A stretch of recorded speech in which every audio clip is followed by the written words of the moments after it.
বীর সন্ন্যাসী বিবেক বাণী ছুটেছে জগৎময়, বাঙালির ছেলে ব্যাঘ্রে বৃষভে ঘটাবে সমন্বয়। 1863 খ্রিস্টাব্দের 12ই জানুয়ারি কলকাতার শিমুলিয়া অঞ্চলের বিখ্যাত দত্ত পরিবারে জন্মগ্রহণ করেন ছোট্ট বিলে। পিতা বিশ্বনাথ দত্ত এবং মাতা ভুবনেশ্বরী। তার নামকরণ করেন নরেন্দ্রনাথ দত্ত। সন্ন্যাস ধর্ম গ্রহণের পর তার নাম হয় স্বামী বিবেকানন্দ। ভারতবর্ষের আধ্যাত্মিক সত্তাকে বিবেকানন্দ যেভাবে জগৎ সভায় উপস্থিত করেছিলেন তা সত্যি আজও অতুলনীয়। তাই কবি সত্যেন্দ্রনাথ দত্ত এই উদ্ধৃতাংশটি লিখেছিলেন স্বামী বিবেকানন্দের উদ্দেশ্যে। ওই মহামানব আসে,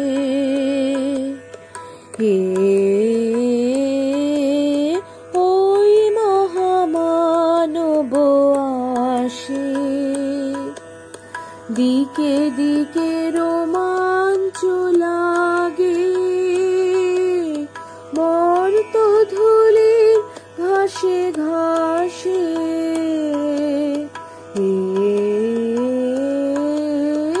ওই মহামানব আসে। সুরলোকে বেজে ওঠে শঙ্খ, নরলোকে বাজে জয়ডঙ্ক, এলো মহাজন্মের লগ্ন, আজি অমরাত্রির দুর্গতরণ যত ধূলিতলে হয়ে গেল ভগ্ন, উদয় শিখরে জাগে মা ভৈ নবজীবনের আশ্বাসে, জয় জয় জয় রে মানব অভ্যুদয়, মন্ত্রী উঠিল মহাকাশে,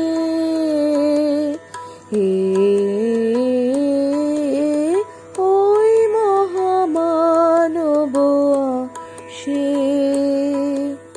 দিকে দিকে রোমাঞ্চ লাগে, মর্ত ধূলি ঘাসে ঘাসে,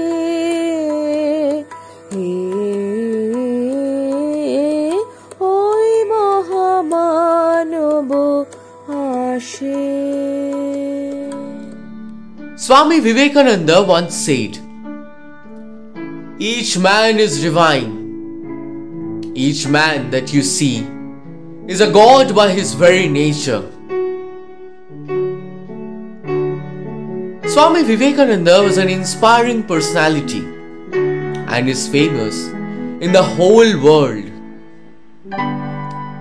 He was a man of wisdom and yet a very simple human being. He was an ardent disciple of Sri Ramakrishna Paramhamsa. He met Sri Ramakrishna at the Dakshineshwar Kali temple and asked him a question. Have you seen God? In return, Sri Ramakrishna replied, Yes, I have. I see God as clearly as I see you, only in a much deeper sense. This answer shook Swamiji and left a deep mark in his mind. According to Swami Vivekananda, an important teaching he received from Sri Ramakrishna was that Jiva is Shiva, which means each individuality is divinity in itself. He believed man is potentially divine, so service to man is indeed a service to God. And so the great monk said, Bohurupe সম্মুখে তোমার ছাড়ি কোথা খুঁজিছ ঈশ্বর জীবে প্রেম করে যেই জন সেই জন সেবিছে ঈশ্বর। বিশ্বে যা কিছু রয়েছে সবই ঈশ্বরের সৃষ্টি। সমস্ত জীবজগৎ তিনিই পরম যত্নে সৃষ্টি করেছেন। তার মহাশক্তির ক্ষুদ্রাংশ শক্তি জীবজগতের প্রত্যেকের মধ্যে বিরাজমান। জীবের প্রতি যত্নশীল হলে সৃষ্টিকর্তার প্রতি ভালোবাসা প্রদর্শন করা হয়। এই জন্যই বীর সন্ন্যাসী বলেছেন, বহুরূপে সম্মুখে তোমার ছাড়ি কোথা খুঁজিছ ঈশ্বর জীবে প্রেম করে যেই জন সেই জন সেবিছে ঈশ্বর। লোকচক্ষুর অন্তরালে ধ্যানমগ্ন হলে সৃষ্টিকর্তার সান্নিধ্য লাভে পূর্ণতা প্রাপ্তি হয় না। জীবের আত্মারূপে স্রষ্টা স্বয়ং জীবের মধ্যেই অবস্থান করেন। স্বয়ং স্রষ্টার সৃষ্টি অর্থাৎ জীবে ভালোবাসার মাধ্যমেই কেবল স্রষ্টার সান্নিধ্য লাভই সম্ভব।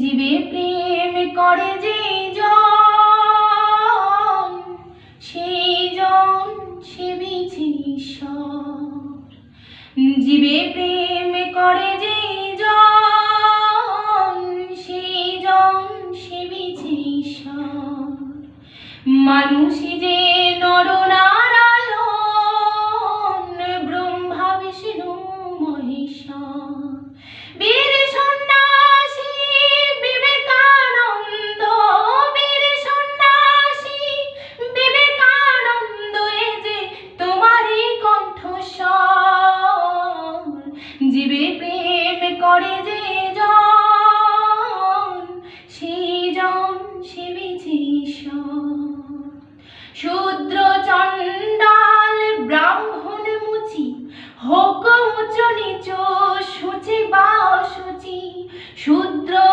চণ্ডাল ব্রাহ্মণ মুচি হোক উচ্চ নিচ সূচি বা অসুচি তোমার তো চোখে একই সংসার এক জাত এক পাত একই পরিবার সবাইকে দিলে কি ঠিকানা ভালোবাসার একই ঘর জীবে প্রেম করে যে জন সেই জন সেবিছে ঈশ্বর তোমারই বিবেকে নিজেকে গড়েছে ভগিনী নিবেদিতা তোমারই বিবেকে নিজেকে গড়েছে ভগিনী নিবেদিতা স্নেহ মমতায় ভোলাতে চেয়েছে আত্মজনের ব্যথা। ঈশ্বর মানুষকে সৃষ্টি করেছেন মানবীয় গুণাবলী দিয়ে। জ্ঞান, বিবেক, এবং বুদ্ধি দিয়ে। তাই বলা যেতেই পারে মানুষই হলো জীবজগতের সর্বশ্রেষ্ঠ জীব, অর্থাৎ মানুষের প্রতি মানুষের দায়িত্ব ও কর্তব্যই হলো সৃষ্টিকর্তার প্রতি সম্মান এবং ভালোবাসা প্রদর্শন করা।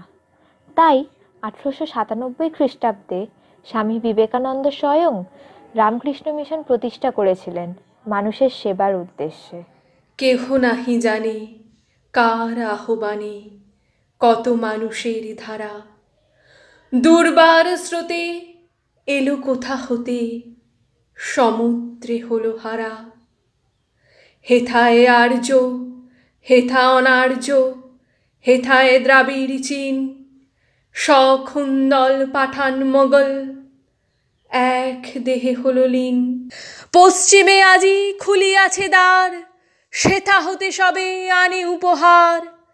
দিবে আর নিবে মিলাবে মিলিবে, যাবে না ফিরে এই ভারতের মহামানবের সাগর তীরে। এসো হে আর্য, এসো অনার্য, হিন্দু মুসলমান, এসো এসো আজ তুমি ইংরাজ, এসো এসো খ্রিস্টান। এসো ব্রাহ্মণ, সূচি করি মন, ধরো হাত সবাকার।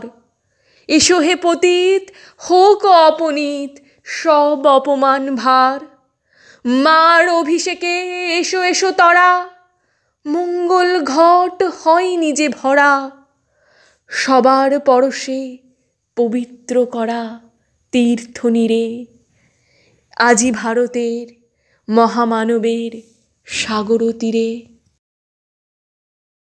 তবে জীব বলতে শুধুমাত্র মানব জাতিকে বোঝায় না, বোঝায় সংসারের সকল পশু প্রাণীকেও।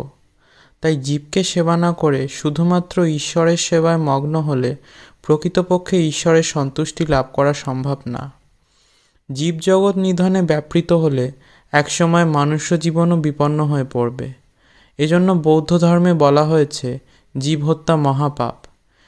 জীবকে অবহেলা করলে সেই সকল অবলা প্রাণীর প্রতি অমানবিক হলে ঈশ্বরকে অবজ্ঞা করা হয়।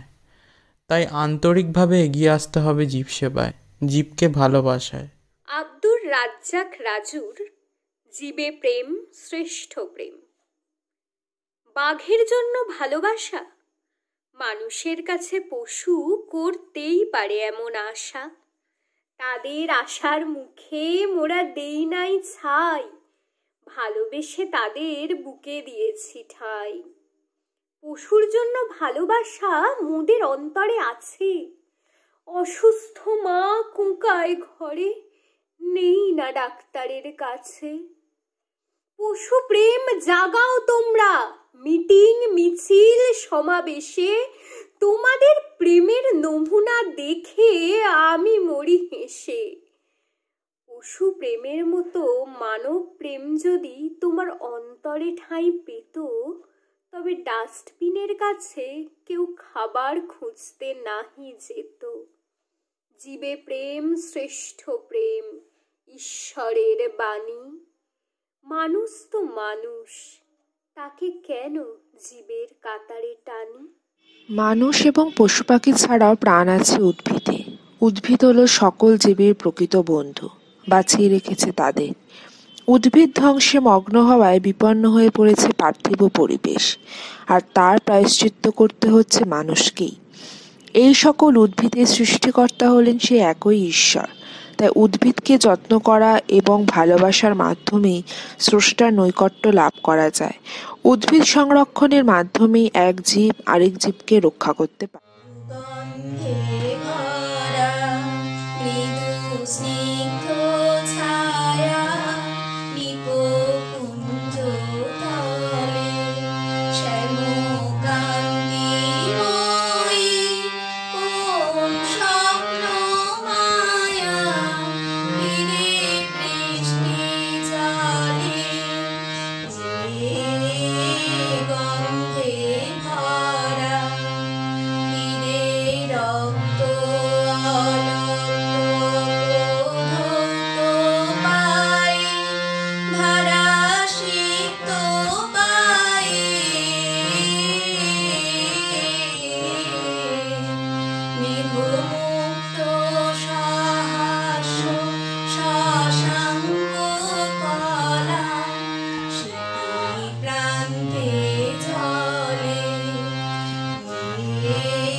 তরঙ্গিনী ধায় অধীরা পিয়ে উচ্ছল তরল প্রলয় মদিরা অনুমুখর তরঙ্গিনী ধায় অধীরা কার নির্বিক মুক্তি তরঙ্গ দোলে করমণ্ডলে ওই তারা হারানি শিব অন্ধকারে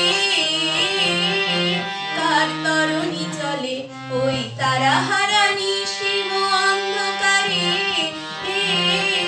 কার তরণী চলে গন্ধে ভরা। Swami Vivekananda suggested to try to give up jealousy and conceit and to learn to work entirely for others. He believed faith in ourselves and faith in God. This is the secret to greatness. Swamiji মনে করতেন পৃথিবীতে স্রষ্টার সান্নিধ্য লাভের জন্য দেশ দেশান্তরে পাড়ি দেওয়ার কোনো প্রয়োজন নেই। ঈশ্বরের অস্তিত্ব প্রতিটি সৃষ্ট জীবের মধ্যেই নিহিত রয়েছে। সুতরাং জীবের সেবায় যিনি নিজেকে সম্পূর্ণরূপে উৎসর্গ করে উঠতে পারবেন তিনিই ঈশ্বরের সান্নিধ্য লাভ করতে সক্ষম হবে। যে সকল মানব অন্যের সেবায় ও ভালোবাসায় নিজেকে বিলিয়ে দিতে সক্ষম হয়েছেন তারাই পেরেছেন সৃষ্টিকর্তার শ্রেষ্ঠ উপাসক এবং সাধক হয়ে উঠতে। সেই কারণেই বলা হয়ে থাকে he prayeth best who loveth best all things both great and small.